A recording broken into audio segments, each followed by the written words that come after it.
Hello everyone, कसे आहात? आला संडे. संडे आला म्हटलं की माझी एक्स्ट्राची कामे आली. रोजची तर आहेतच आहेत कामे, पण मला संडेला एक्स्ट्राची कामे वगैरे आहेत. आवरून वगैरे घेतलं. मग सकाळी पोळी वगैरे भाजी बनवून घेतली. बघा माझी पोळी फुगली आहे. नुसतं मला तोंड नाही फुगवता येत, पोळी पण फुगवता येते.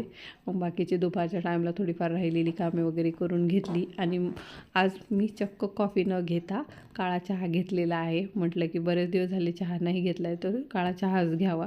सगळी कामं वगैरे आवरून घेतली. आणि आज संध्याकाळचा मेनू मी ठरवलेला होता मसाला चना आणि पालकाची पुरी. मग असं संध्याकाळी बनवून वगैरे घेतलं आणि मग जेवण वगैरे झाले, भांडे वगैरे घासून घेऊन मग आम्ही गेलो डीमार्टला. मला किराणा नव्हता भरायचा, पण मला सोफ्यासाठी कवर वगैरे बघायचे होते. मी ते पाहण्यासाठी गेले आणि मी उद्याच्या ब्लॉगमध्ये दाखवेल तुम्हाला की मी डीमार्टमधून काय काय घेऊन आले.